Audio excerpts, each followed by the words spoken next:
Welcome to OhSister, where I unpack my Mormon Sister Missionary journals 10 years later.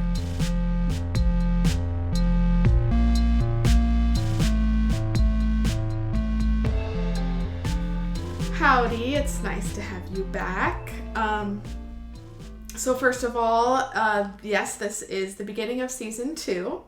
I decided to, instead of making all one season of this whole thing, I decided it would be cool to make every time I'm transferred to another area to make that a new season. So since I'm going to my second area now, it is season 2, so that's fun. And I think we will see how, depending on the place that I am and also the people that I'm with, like my companions, the focus of what comes up a lot will change. So I think that will be interesting for me to see as I'm reading through these parts of my journals again, but also I think it will be interesting for you to just get to see another angle of, if the missionary experience was a crystal, right? There are so many facets to this crystal, and the more facets you get to see, the more you get an idea of what the whole crystal is like, And clearly, my own experiences give an example of what it's like, but of course, everyone has, all the other missionaries have had other experiences too, but now I'm getting caught up in the metaphor. So, season 2. And today I wanted to talk about pink washing. I talked about it a little bit in last week, but I'm gonna dive into that today. So first of all, explaining this missionary lingo. Normally when missionary transfers take place, one missionary will stay in the area because they know the people and they can keep things running smoothly, and then just a new one comes in to be their companion. So that's what happened with Sister Johnson, I think is the name I gave her. My previous companion, who I was with in Scranton, she, I got transferred out and she stayed and she got a new companion. So that's the normal thing. But sometimes both missionaries have to leave the area. So this is usually due to things like one person's done with their mission and they're leaving, and then the other one gets sick and they have to go home, or sometimes they get in trouble and they both have to leave because they were up to shenanigans. I mean, whether or not they were actually in the wrong or whether it was a silly church thing is, also a part of it. But yeah, so sometimes all the missionaries leave and they have to replace them with new missionaries if they're not going to close the area. So the sort of standard term for that is whitewashing, which kind of makes sense, right? That's a paint over kind of terminology. But then of course the implication with a standard is that it's men, so elders are what you whitewash. And then of course we had to create a separate terminology for if it's sisters. So it's pink washing if an area is replaced with 2 sisters. Yeah. So I came across a really interesting scholarly thing that a historian, an LDS historian at BYUI wrote. But before I do that, I'm gonna review my theory behind why there's such strong gendering going on for missionaries. So just to remind you that it's when I look when I think back on my experience as a missionary, and when I look at the sort of Mormon paradigm, but specifically the missionary paradigm, and with like at least my current perspective, there's a really big emphasis on gender roles within Mormonism, especially like since the 90s when they made the Family Proclamation document, and they're like, we're not just saying that we believe in the nuclear family like on a social level. It's like, no, this is doctrine, and it's like we're making it a core part of our doctrine and theology, so that we could discriminate or whatever legally. Like it's a big part of Mormonism that gender is part of your divine and eternal identity, and it cannot change, and it is, you are either a man or you are a woman. It should not ever change. It should not, if you're a man, you should be very man, and if you're a woman, you should be very woman. If you're a man, you're a provider. If you're a woman, you're a homemaker. If you're the man, your responsibility is to protect and provide for the home. And if you're a woman, your responsibility is to nurture, right? Like, that's what's laid out in like the Family Proclamation. And with that cultural idea, I can see how when young people are going out and being given like some of the highest level of social hierarchy, social capital, spiritual power, is when young people are made as missionaries. Well, if they're women, then that could kind of upset the balance of like, oh, well, men, patriarchy, powerful, like men making the decisions and doing the important spiritual things, and like women staying at home, taking care of kids. Their work is, for lack of better words, separate but equal, right? We know that is actually garbage argument, but that's kind of the argument of, not only the church's history with race, but also the church's views on gender. It's like women are not less than men, they are just different, and they have a different job. So women, just keep your mouth shut and stay in the kitchen, I'm slightly joking, but also kind of not. So anyway, it's important for the patriarchy of the Mormon social fabric to be maintained that sister missionaries are very gendered and are very woman, and not simply just like missionaries, right? So we call the young men, they're called missionaries, and their title is elders, right?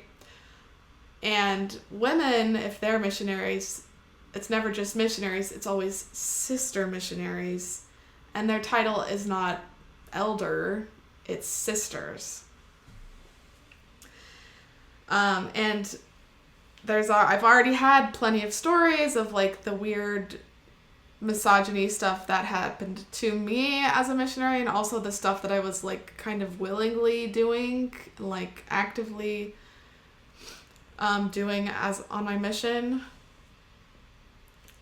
And I think that's a point where I can go into this article I wrote. Article that I found. So let me talk about that. There's Dr. Andrea Radke-Moss. She is currently faculty at BYU. I looked it up. And in October 2012, when there was the age change, she wrote this she did a little write-up of the history of sister missionaries and some of the sister missionaries in the church, as well as some of the struggles, perhaps, of being a woman and a missionary. So I'm going to read a little bit of that. And it's from... Well, yeah, she has a bachelor's, master's, and PhD in history, so I'm inclined to trust her sources, many of which are actually really cool first-hand accounts from different sister missionaries over the church's history. So it's interesting to read if you want to read more yourself, but I'll share a little bit for you.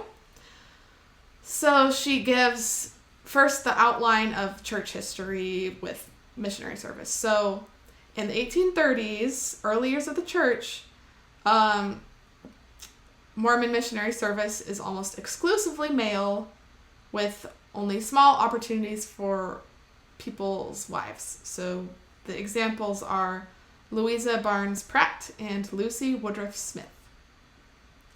So occasionally women serve as like a companion to their husband, but she wrote estimates placed the numbers of female missionaries at fewer than 200 during the entire 1800s. So not a lot, and I don't think they were like, set apart as missionaries in the same way that like I was, right? It was just like, oh, they'll go be their husband's companion. So it was not common. So then in 1898, when the church was trying to get get the federal government off their back and get statehood and get all these different things with regards to trying to make it look like they were not practicing polygamy anymore, even though they were, then they start calling full-time proselyting singles female missionaries. The first two were Inez Knight and Jenny Brimhall. So then it starts to become a thing that is done during World War II. 38% of all the missionaries are sisters, so it kind of jumps. And then in did I say World War II? I meant to say World War I. In World War I, there were more missionaries because, the men were gone. And then again in World War II, happens again, this time, for the first and only time, at least so far in history, the majority of missionaries were women, were sister missionaries.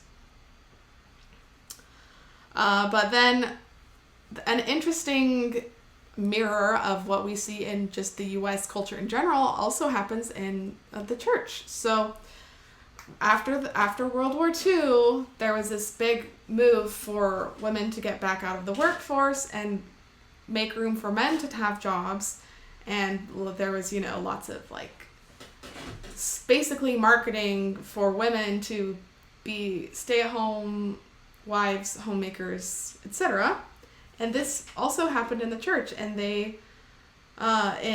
she wrote, in 1951, the minimum age was officially set at 23 to the specific end of encouraging earlier marriages. And there's a quote from the then president of the church, David O. McKay, quote, "It is surprising how eagerly the young women and some married women seek calls to go on missions. We commend them for it, but the responsibility of proclaiming the gospel of Jesus Christ rests upon the priesthood of the church. It is quite possible now, in view of the present emergency, that we shall have to return to the standard age for young women, which is 23, unquote. And you'll notice he said that there was an emergency going on, and my understanding of what the emergency that he's referring to is that there are too many unmarried young women in the church at this point. So he's like, oh no, all these women, they want to go and be missionaries, and we can't have that. We need them to stay home and get married. So they're like, okay, you have to be 23. Which then, in going back to Dr. Radke-Moss's research. She draws the timeline to the 1970s. So that change is made in the 50s.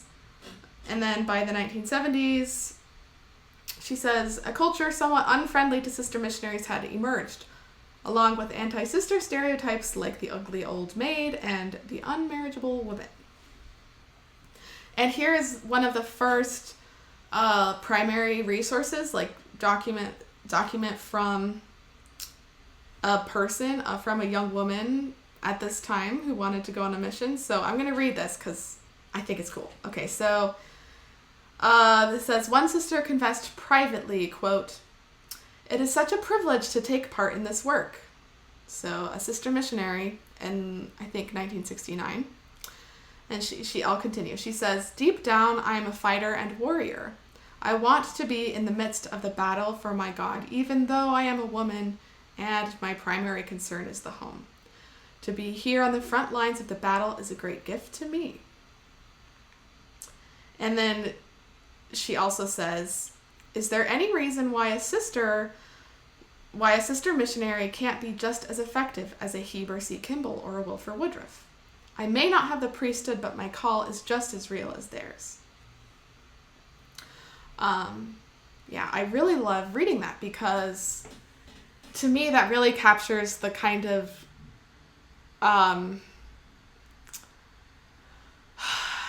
the like confusing maybe not confused, the like complexity of this question, at least for me, of like, is it good for women to go on missions? Because at the time, it felt like a really empowering feminist thing to do, really, when I went on my mission.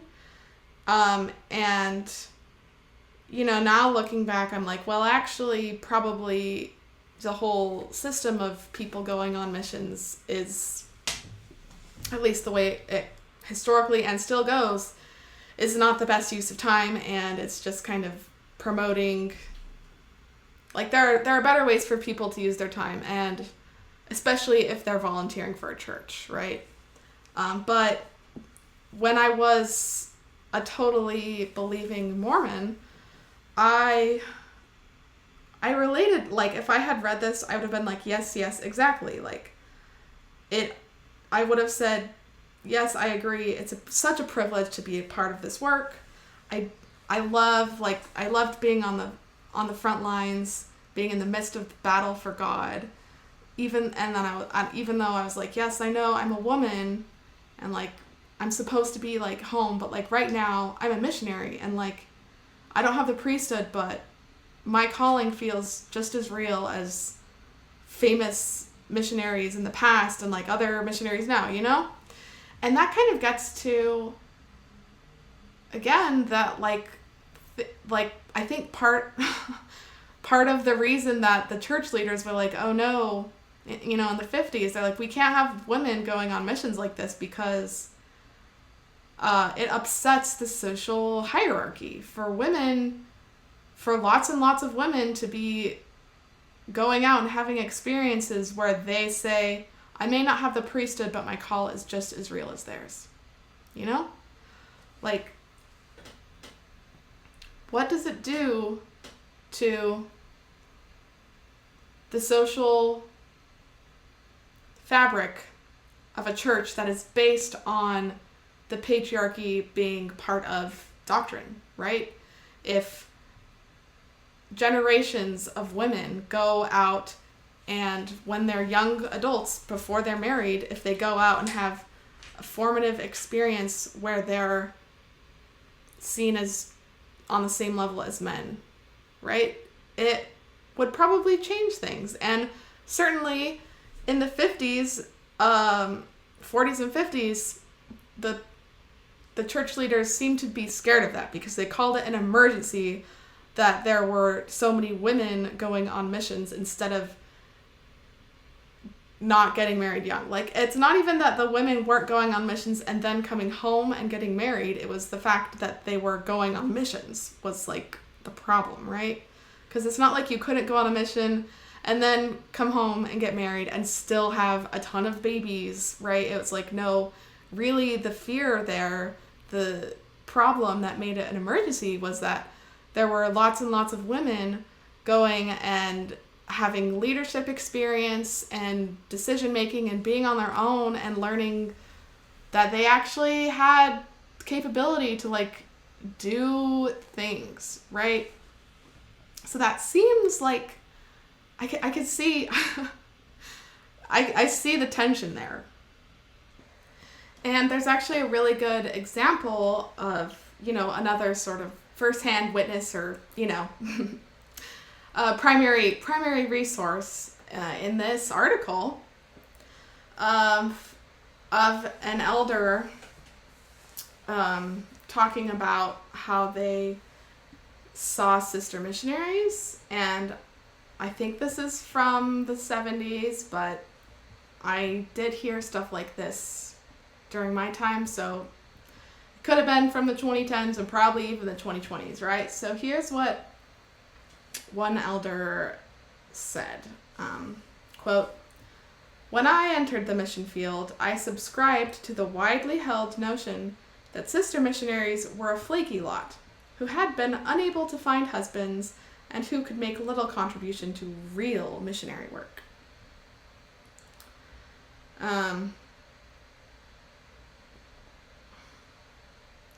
And actually, there's a sister from the same period who shared her experience with elders, which really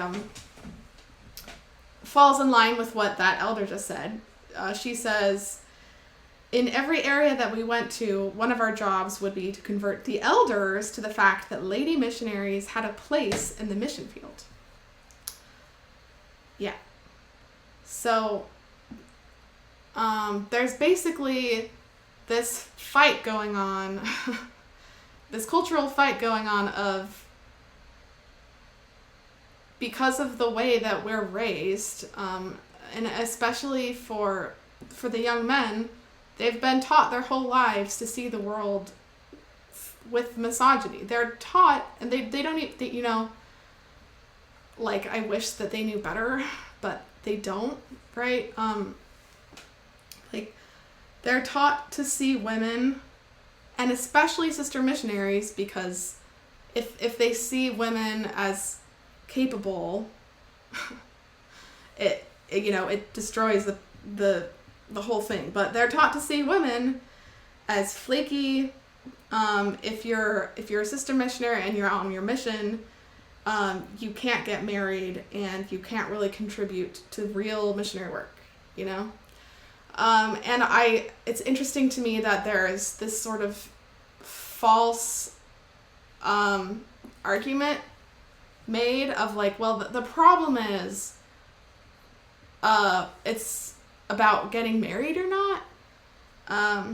The problem is whether or not these women like could get married or not, and if they're here, that means, well, they just couldn't get married and they just like can't do stuff.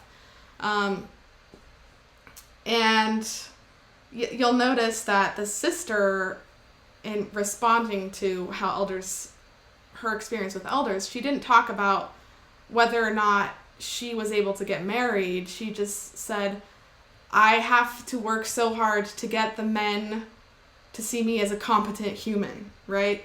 Because that's what these things always come down to, is when there's a group of people who have some power, right? And they're taught to see different people as less than. There is often some sort of false argument given as to why the lesser people are lesser, but the people who are deemed as lesser don't even engage with that argument. They're like, please just see me as a competent human worthy of the same things that you are and capable of the same things that you are, right? But so like the elders have been taught their whole lives that the priesthood was restored and the priesthood is the power of God, and that they, because they are men, have the priesthood. And the point of the church is to get the priesthood on the whole earth, and women do not have the priesthood, even if they're members. So there's just this second-class citizen thing built into every member. And it really makes sense to me that in the past, and in my experience, and probably still ongoing, there are elders who they may say, oh, it's because the sisters just, they should get married, and like, it's not that they're not good enough, it's just like they're supposed to be doing something else, you know, like, and not realizing that actually they just have been taught to see women as incompetent and lesser than, right?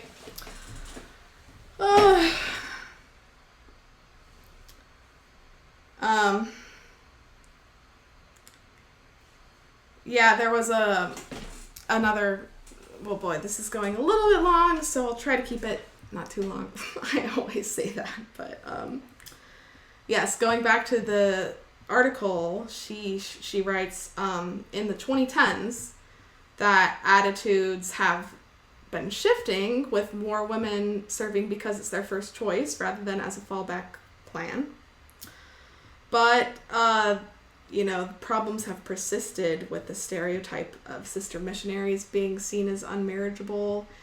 And she writes, one friend of mine approached her bishop about a mission, and he responded, quote, "Why would a pretty girl like you want to serve a mission?"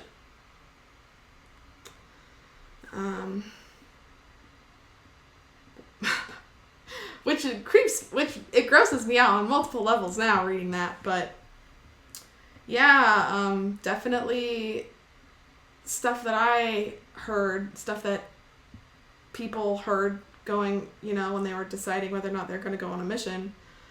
And of course, in this article, the point is that it was written because of the age change. So she makes the point about how a lower age for women effectively divorces missionary service from historical anxieties over marriageability of young women. And she says that there's an implied message that we trust you, sisters, to work alongside elders of your same age without worrying about whether you will be distractions or temptations to them. And she argues this move goes a long way toward demystifying and de-objectifying young women by increasing opportunities for healthy male-female interaction in a hopefully non- or less sexualized environment. So, yeah, I mean, I can see where she's coming from, especially as, you know, a BYU faculty member, and as, like, you know, a lifelong member, you definitely are going to want to hope for the best for the church, and, you know, you want to hope that the decisions the church is making are always helping move them forward socially, and we're always working on de-objectifying women instead of making it worse. But I would say it wasn't totally better. You know, I do think it has gotten better in some ways of, like, yes, there is more of social acceptance for it's actually cool if you went on a mission and you're a woman, and it's not like, oh, like, that's you went on a mission, how old were you when you got married? You know, like, that sort of social stigma has gotten better, I think. But there is still this underlying idea that women are not as competent when they're missionaries. At least, you know, that came up, you know, sometimes in my experience as a missionary.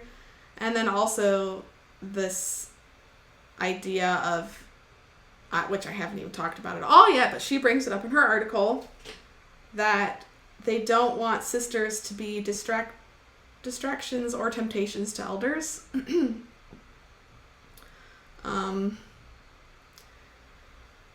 Which is a whole other ballpark, which I'll probably talk about, but I'll just say, isn't it interesting how it's framed as it's not, okay, the way that they don't, she doesn't write this sentence. This is the sentence she doesn't write. She doesn't say, "We trust you missionaries to work alongside your peers of the same age without worrying whether you will distract or tempt each other, right? She doesn't say that. She doesn't say, we trust you elders to be mature enough to work along sisters of your same age without being, like predatory and creepy towards them. That's not what she says. What she says is, we trust you sisters to work alongside elders of your same age without worrying whether you will be distractions or temptations to them. So there's just always this underlying women existing, especially young women existing in bodies, in the church, in society. It's on them that they are just inherently distracting to men, inherently pornographic, as Elder Oaks would say, or has said, inherently, like, it's the woman's fault if she being around a young man is a temptation, right? It's like, it's not his fault if he, like, is weird and can't handle working around a woman without, like, sexualizing her, right? It's just framed as it's the woman's problem. So, yeah.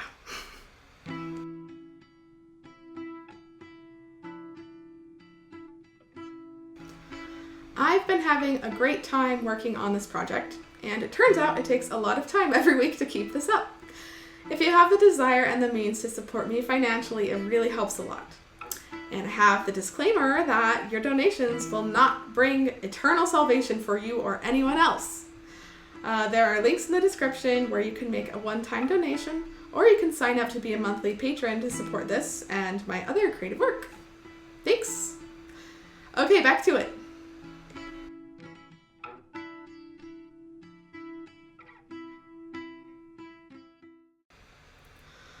Monday, March 30th, 2015. Mission Day 171. What a day! We were very pokey this morning, doing an extra load of laundry and thus having more time to study. Winky face. I almost didn't want to clean. Fortunately, Sister Johnson was obedient first, and I quickly was happily scrubbing away at the tub for the last time. Our phone was turned off as we begin the transition to getting a new phone. It was a little crazy trying to figure everything out. Fortunately, we'd already scheduled a lesson with Brother Congar and Sister Stewart, and Sister Stewart Kane. We hadn't told him yet that I was leaving, and he was a little sad. It was touching. He made sure I'd keep in contact. Also, he wants to go to Utah to watch General Conference in October. So Sister Johnson will take care of him, and Sister Stewart offered a ride. We said goodbyes to Gwen and Ed Alton. Ed made each of us a handcrafted mahogany trinket box. I could see he was a little emotional, and I kind of wanted to give him a hug, but we went for a handshake.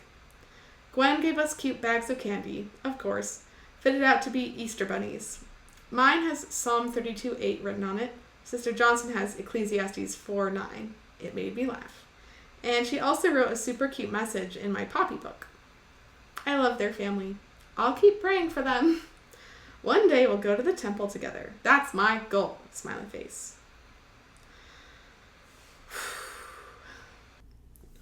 I guess first things first here, just those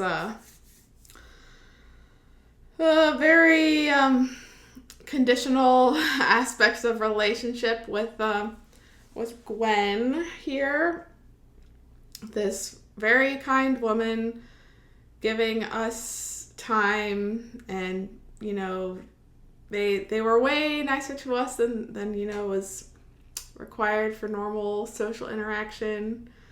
I still have that little box from Ed, and it's I remember having sincerely thinking that they were very sweet, And it felt very sincere that I was like, yeah, these people are great. Like, I love them. And because of that, like, I want to get them to be, like, I want them to be happy. I want them to be Mormon. I want to go with them to the temple. That felt really natural. But now I look back on this and I see that that feels very conditional, you know? Like, really, this relationship is can only go forward with these terms and conditions. You know, like, you must eventually join my church, and like, you can't just be happy living life your own way. You have to eventually be happy living life my way. So yeah, it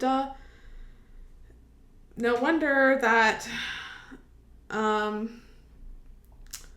one of the things I find myself unpacking these days is a very conditional definition of love. That is one thing I find myself with at this point in life.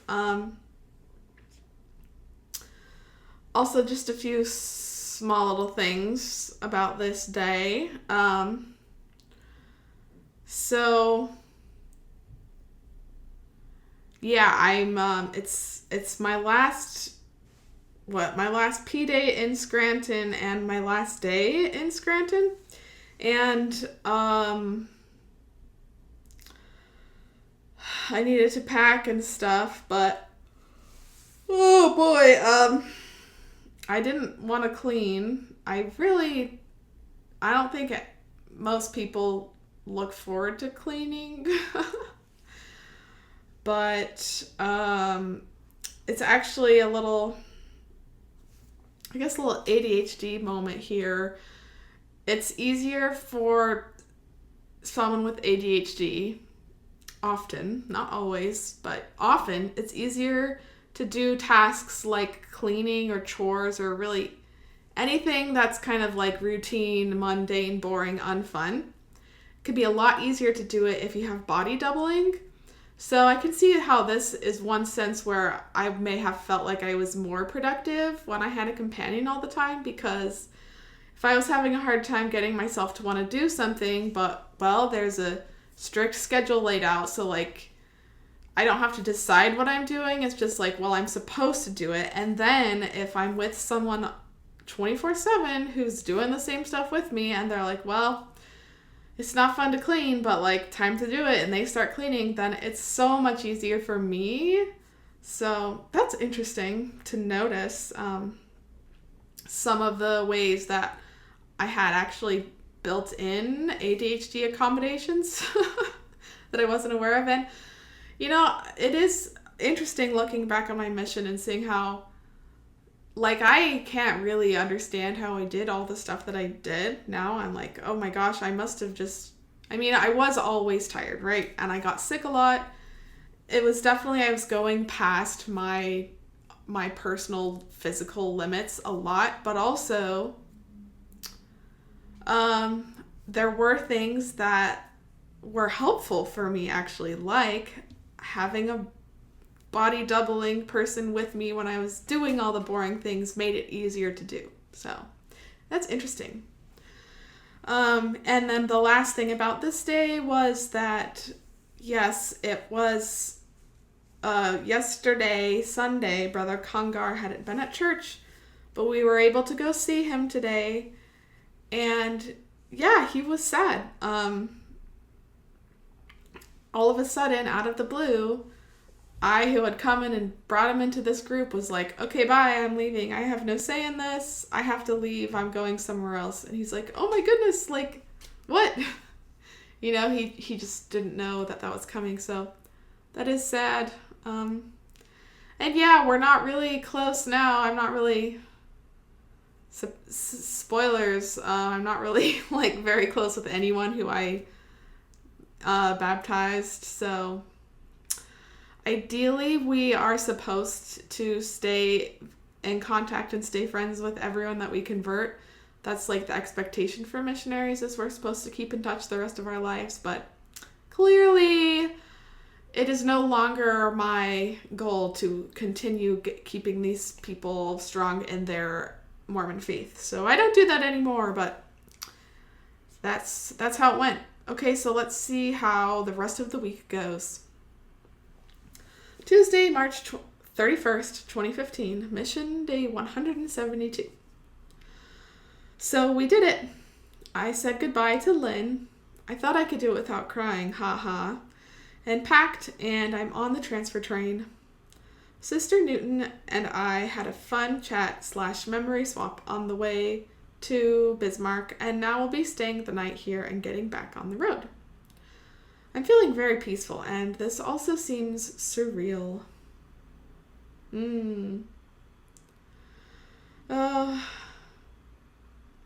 I don't totally remember this, but it's easy for me to recall how I imagine I was feeling. Mixture of relief and trepidation, right? And wanting to be hopeful and wanting to like have faith in God, but also like, oh, what's this? It's all totally new. Like, I'm trying to be optimistic, but I really have no idea. It's scary and exciting, you know. Interesting that I still am this way somewhat, but I'm a little better than I used to be. I really hated crying on my mission. I really never wanted to cry in front of people. I guess it felt super vulnerable or whatever. I didn't like crying when I said goodbye to people. I'm a little better at that now, letting myself cry.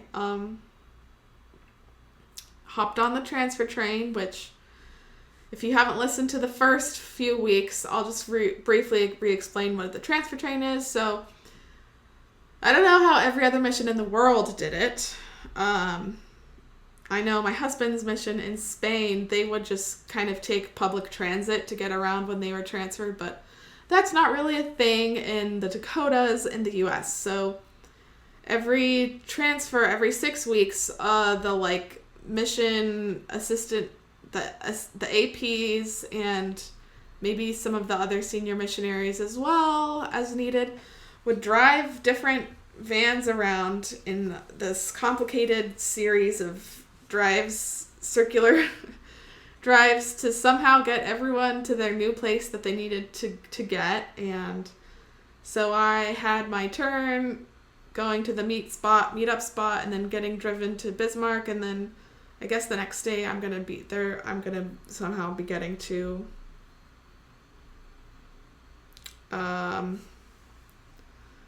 Custer, I think is what I called it. Let's double check here. But anyway, while I'm looking that up, I'll also talk about the peaceful stuff. So, yeah, I just, I wrote, I'm feeling very peaceful. And I think more than peaceful, I was feeling like dissociated, or like I was just, I said, I'm feeling very peaceful, and this also seems surreal. Looking back now and knowing myself, I think it's more likely that I was just like overwhelmed by emotion, and I didn't want to feel, I didn't want to let myself feel scared or nervous or anything, so I just would detach from emotions and try to just ignore them and block them out as much as I could. So I think it was more of detaching and dissociating than true peaceful, you know? Like, I was not in the moment experiencing it. I was like hovering just above consciousness. Anyway, let's see what's up with this. Yeah, let's keep going. Okay. Wednesday, April 1st, 2015, Mission Day 173. I didn't point out that it was April Fool's Day, but it was. Okay. It's spelled Custer. I guess I had spelled it wrong before. And then we arrived in Rapid City at about 12 o'clock, and then I met Sister Crompton, and the missionaries chatted a while. I super awkwardly sat next to some elder on the train. Oh well. Sister Crompton, ... I will definitely learn more about her. It's easy to be satisfied with the first impression, but there's definitely more. She's got big doe eyes, blonde hair, with side-swept bangs, a sweet voice, is super passive, but also probably not. I think we'll have fun. So, that's cool. That's what I wrote. Okay, so I'll talk about Sister Crompton. Less about Sister Crompton and more just like the weirdness of being assigned who you're going to be with for the next foreseeable future for constantly, you know? It's like, it's one thing to be like, oh, here's like your new coworker or your new manager or something, but like, here's your new like beyond roommate. Like, you're going to be working with them and living with them for like months probably. So have fun. You know, it was always like, oh gosh, what's my companion going to be like? I hope we get along, you know, like trying to, and then in addition to that, there's all the weird mission stuff of like, okay, like senior companion, junior companion, I'm the junior companion. So like, I need to, you know, I need to make sure I'm like listening and like letting her set the tone. And if I'm the senior companion, then I'm supposed to set the tone and like lay out like how things are going to be. Like there's all this weird like dynamics of like who's in charge and wanting to make a good impression and like maybe not seem like stuck up, or maybe you want to seem like, okay, I want to make sure they know I'm going to follow the rules. It's like this very complex, uncomfortable dance of getting to know someone. You know, you can't just get to know them as you would over time normally. It's like, it's a very high pressure. It's very fast. Also, the note of the ice, I mentioned awkwardly sitting next to an elder on the train. Oh well. Yeah, I guess we're talking about this week anyway. So there, yeah, I don't talk about it a lot in my journal, at least so far, and I'm not sure that I really do. So yeah, I just like the missionaries that were brought up in the article that I read. You know, they talked about how it was weird between elders and sisters. I also noticed it, and I felt weird around guys just normally anyway because of how like polarizing Mormonism is, around like how significant and important gender dynamics are. So like I already like usually felt kind of awkward around guys, but then when we were elders, like we're not even when you're a missionary, you're not allowed to hug people of the opposite gender. So there's just like, we're not supposed to like there's like, it's super forbidden to like become more than friends with elders, and they're like, probably don't even like become friends. Like romance will get you sent home if you have a crush on another missionary. But at the same time, it's also like really common because like if you have all these like 19, 20, 21-year-old people, everyone's going to be crushing on everyone else in this super repressed environment where you're not supposed to. So it gets really sticky really fast, and it was just overwhelming for me, and I just didn't even want to deal with it. I was like, I just don't even want to talk to the elders. You know, like I came on my mission because I can't handle thinking about getting married. So if I'm around someone who's not easy to just be super professional with, and if there's any weirdness in any way, I just can't handle it, and we're just not going to talk. It's going to be awkward. Yep, that's how it was. Okay. Thursday, April 2nd, 2015. Mission day 174. I don't even know what to write. So much happened. So, in the Spearfish area, Sister Jessup had to go home today. So, now Sister Feist is in a trio with us, and we are covering Custer and Spearfish. We went to Rapid City to pick up to pick her up at noon. And awesome tangent, we met with one brother who knows one of my connections from BYU's choral program. We picked up Sister Feist's things in Spearfish and Drive and visited Keith, an investigator here, and had an awesome visit with Bishop Davis's family. Smiley face. It's still crazy, but I'm really glad we're together. Sister Feist's been balancing us nicely, and that'll really help this transfer. They're kind of chunky, but I'll keep them in line. Winky face. Okay, that was probably confusing. So let me re-explain what I wrote down. So, I got to Custer with Sister Crompton. You know, it's a little bit stiff, but we are going to be, we were working it out. But then in the area next to ours, in the Spearfish area next to Custer, Sister Feist was with Sister Jessup, that was their new companionship, and then suddenly it was like, oh no, actually Sister Jessup has to go home. So, you know what we're gonna do? We're just gonna combine the areas, and we're gonna say Sister Feist is just gonna be in a trio with me and Sister Crompton. So all of a sudden, it's just this big party of 3 sisters, and we're now covering 2 areas, and that's now my area. Welcome to South Dakota. And I can just say this was a super different environment and dynamic than the environment and dynamic with my previous companions. These 2 were both going to go home after this transfer. This was their last transfer. So when I talk about them being trunky, that's what that means. They're like super excited to go home. They love being missionaries, but they were also like, please, I want to go home so bad.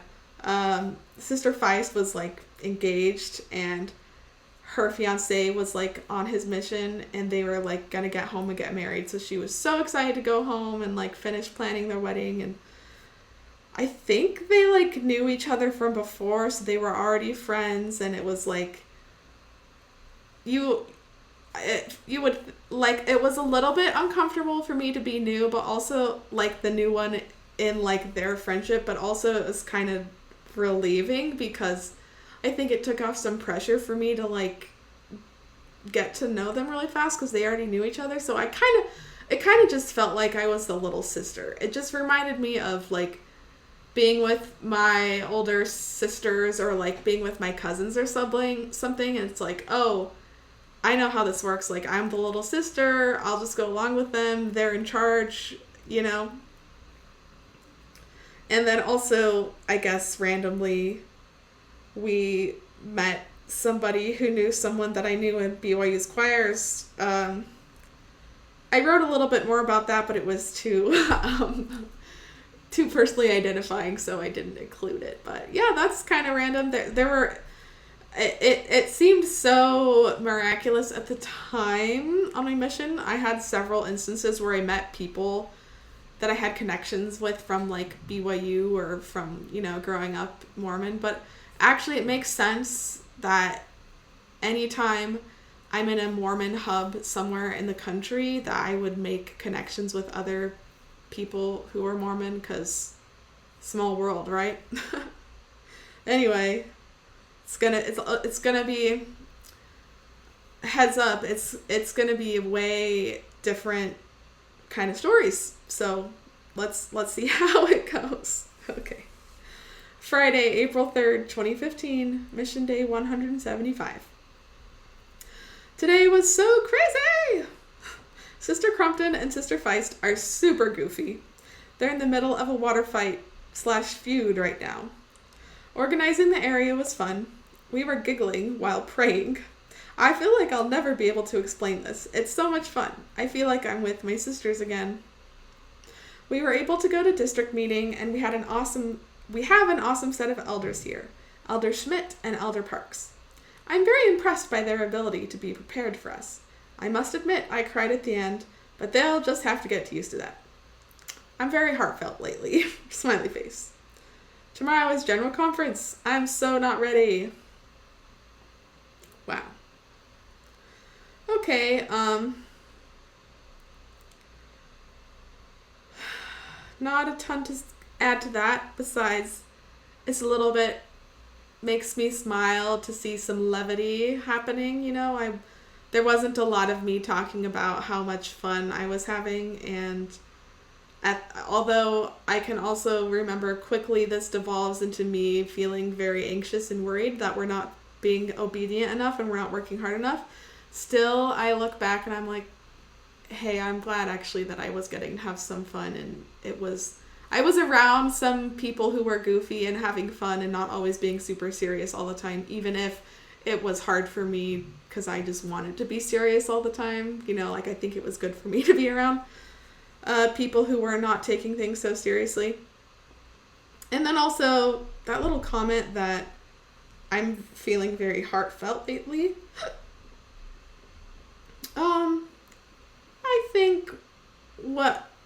I think that's true, but I think what's deeper than that is just the stress of it all. Like, I've always been in some ways an easy crier, but also I usually am embarrassed to show my emotion very much, especially in front of people I don't know. So the fact that I was crying so much on my mission, just like in front of random strangers, was, I think a lot of that was just the stress of it. It was just like, there was no place, there was no like, oh, I feel overwhelmed, but I can go home and then cry, or like go in my car by myself and cry. It's like, I'm always around strangers, so like, there's no decompress time. It's just like, I was just living at being totally full up to the brim, and then anything that pushed me over that, it was like, I don't want to, but I'm just gonna cry right here and now. And I think part of that, because of the context I was in, I was seen as being very spiritual, and I interpreted it that way myself. I was like, oh, I'm just really close to the Spirit, and I just really feel God. So in a way, it was kind of good for me socially. I was like, well, I don't like crying all the time, but, well, I'm a woman, and I'm feeling the Spirit, so it just makes me look like a powerful woman in the way that I can be in this dynamic, right? So, I don't know. Let's see how conference goes.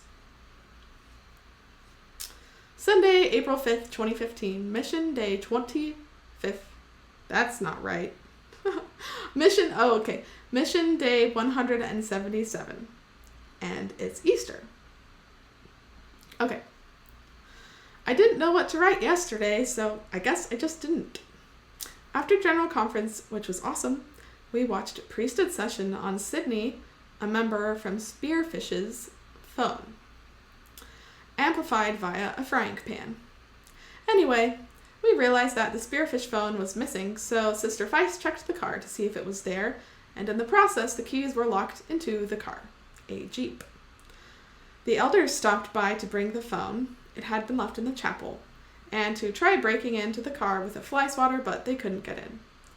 So this morning I called dispatch to see if they could unlock it, but they could only refer us to a locksmith who said it would be $42.40. Fortunately, Bishop Davis was able to get the lock with a hanger after a tripanionship's faith and silent prayers. So that's a crazy story for you. Conference was great. I'll report on it tomorrow. Oh, wow. I do remember this. I remember a lot of stuff from this. Okay, so yeah, I didn't write on Saturday because there was just so much going on with these new companions, and I was in a tripanionship. I think I'll talk about that next week, the theme. But to briefly, that was like the missionary lingo for if you were in a trio, we would call it a tripanionship. So I guess I'll go backwards again. So talking about Bishop Davis getting the car unlocked and us praying about it, and just the car and the phone and in general, I think I think Sister Vice might have had like ADHD or something, or I'm not sure. Somehow the combination of all three of us, one, kind of messed with the dynamics because there were like 2 senior companions. So I think that was part of the problem, because we lost stuff a lot and we got locked out of stuff a lot. And I think part of it was like several of us undiagnosed, unmedicated ADHD. So we just kind of lost things. But then all of the built-in safeguards to kind of help us keep track of where things were kind of messed up, because there were 3 of us and it was like, oh, who's in charge of holding the phone? Who's in charge of holding onto the keys? Like that kind of got fuzzy. So I think that didn't help. Yeah, I remember feeling really embarrassed that our phone was missing and that we got our keys locked in the car. And it was like our first Sunday in the area. And I remember feeling really embarrassed that we were pink washing and we were already showing that we were sister missionaries and we were a disaster and we couldn't be trusted. So I felt very mortified to be having to get the elders and the bishop to help us. I was very embarrassed for them to see us messing up this way. I felt like I needed to be very put together and professional always, especially whenever the male leadership were interacting with us, because I didn't want them to know that we were messing up. So that I remember the embarrassment with that. And I also remember, I can like still visually, like I remember what it looked like with the car and trying to get it unlocked. And yeah, also wild that if our mission car was unlocked, we would have to pay, the $40, which we didn't have, right? So yeah, thankfully Bishop Davis was able to get the car unlocked, and thankfully, I think we had to walk around town some to like get back and forth to church, which sucked, but we were able to get to the church, and we were able to get our car back, or our phone back, etc.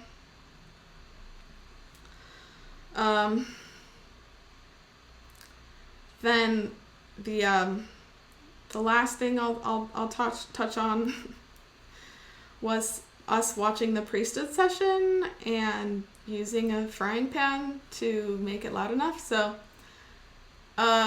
Sydney, I'll probably write about her every day going forward. There was this young member, like in high school or something, in the area who was just always with the missionaries. I think she was really close to Sister Feist, from Sister Feist being in her area, and so she would go do lots of stuff with Sister Feist, and she was sort of like missionaries' special project to like get her ready to like graduate and go on a mission, like but yeah, I remember we were trying to decide what we were going to do, and I remember saying I really wanted to watch priesthood session. I think part of me was like, I'm a missionary and I want to have the same like rights to revelation that the elders have. So like, I know priesthood session isn't really for women, but like I want to watch it because we're missionaries. And so we didn't go to the church to watch it, but we stayed home. And for some reason, Sydney was in our apartment. I didn't think that was allowed, but I wasn't the senior companion, so I wasn't calling the shots. So I think she had a smartphone at this point. We still had flip phones, but she had a smartphone and she was able to pull it up. But it was too quiet, and I was like, oh, well, let's get a frying pan out of the kitchen, a metal frying pan, and put it in, and sure enough, that worked, right? It made it loud enough. So there's a really cute picture of me laying down on the hardwood floor next to the frying pan with the phone in it, taking notes. But I just have to point out how, like, at the time I felt like, oh, this is so sweet, and like, yeah, we get to watch priest session. Now I look back on that and I just see how desperate I was for any sort of male validation, and how even at like my highest point of like authority in the church, you know, I was literally called of God to like preach the gospel and bring people. I still like wasn't part of the group. And I think it's just a very good visual metaphor for like how anytime there were any sort of breadcrumbs, that even if I created them myself, it felt like, oh yes, this church is just the best place to be a woman, and like God's got a plan for me, and like it's not discriminatory, it's just different, right? I really was in a place that was designed to be a boys' club, and everything about it was still like upholding that, and I was just doing everything I could to convince myself that like it's not a boys' club, and even if it literally says that it is a boys' club, I'm still a part of it, and even if I can't technically even go be in the building and be a part of it, look, they love women so much that they let us, they broadcast it online at the same time, so we still get to hear their holy words, and we still get the revelation as we listen to it being amplified by a frying pan. Ooh.